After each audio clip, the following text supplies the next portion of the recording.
Fundamentally, one of the things that we need to improve on the car for next year is get the car to have more downforce at the lower drag levels, and then we can race those lighter wings and still be competitive in the corners.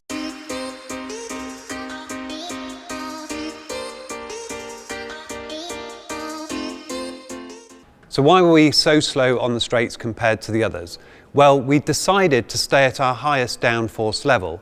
Now, part of that decision was that it was actually giving us the best lap times in the race condition where we were going to get high degradation in the dry, but we'd also seen this rain that was coming in on Sunday, and we felt that in a wet race that might be a benefit. Now, as it happens, the DRS was never enabled. That meant that overtaking was very, very hard, and perhaps the right decision would have been to bias to a lower downforce setting. But fundamentally, one of the things that we need to improve on the car for next year is get the car to have more downforce at the lower drag levels, and then we can race those lighter wings and still be competitive in the corners.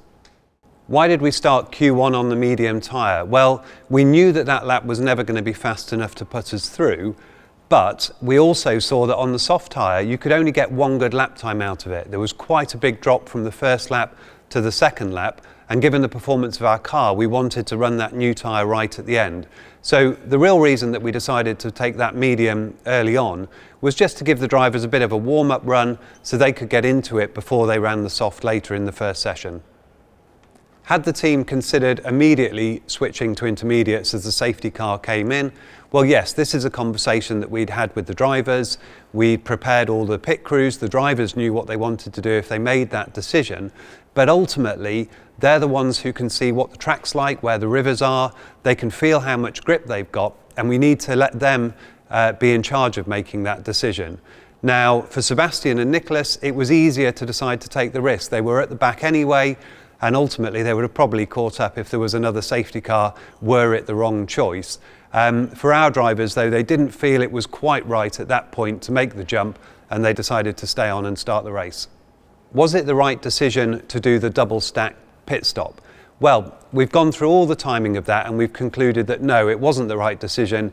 We should have done what George was asking, which was to give him the lap in clean air.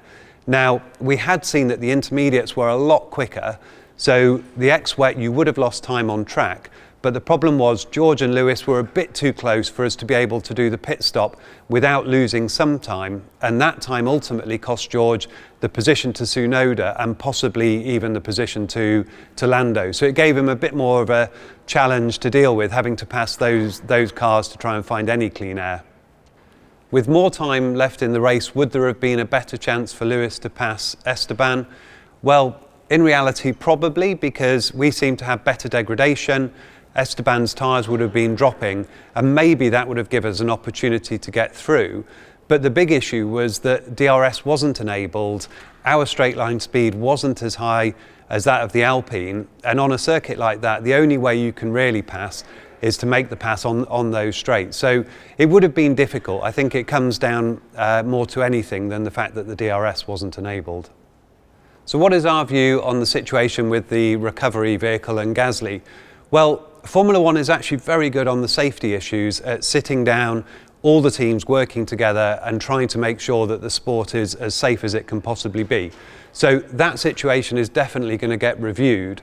There's a number of elements to it though. The first one is actually, should the race have even been started when it was? Because when the cars left the grid, you could see there was quite a lot of spray. The drivers were calling to say the conditions were difficult, and perhaps at that point we should have just aborted the start and waited rather than sent the cars off. But that will be one of the questions that will be asked. It was also unusual under those very low grip conditions that even if you were driving at the safety car delta speed, it was still very difficult to stay on track. The visibility was extremely poor, and we would have probably needed to be going even slower to make sure it's safe. And then the question about timing of sending recovery vehicles out while there are still cars going around the circuit. So all of those elements will be reviewed. There are always going to be situations where you need to get support vehicles to cars. There might be a driver stuck in there to assist them while there's cars on track. So it's impossible to say that this is something that we can't ever do, but clearly on this occasion it did look quite dangerous, but principally because of the very low grip and the poor visibility. So what sort of upgrade are we bringing to Austin? Well, it's our final step of aero development, and that'll hopefully give us a bit more performance. But importantly, with every step we're learning more and more, and that learning we can carry into next year. So that's part of it. Also, there's a few bits where we've taken some weight out of components that will hopefully get the car closer to the weight limit. It's very difficult for us to predict where we're going to be. In Singapore, Lewis was awfully close to pole position, yet in Suzuka both cars had a big gap to the front. Now, our race pace has been reasonably strong, so if we can make a step, hopefully we can get into the fight with the Ferraris and the Red Bulls, but qualifying for us is the really difficult one to predict at the moment. But as I said, a lot of it is about learning, and we're certainly going to give it our best shot in the final 4 races. Will Austin suit the W13? Well, it's a tricky circuit, and it was a tricky circuit for us last year. It was very bumpy, there was a lot of overheating as well from the tyres, and we weren't performing as well as Red Bull were on the softer tyres. Now, they've done some resurfacing, so hopefully those issues with the bumps are a bit less.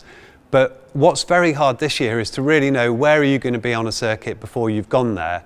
And as I said in a previous answer, a lot of it is about learning, but we're not really going to make any predictions about where we're going to perform. We just need to go there on Friday, see what kind of issues we have, and then see whether we can solve those with setup. Thank you again for all of your questions. Join us in 2 weeks' time after the US Grand Prix.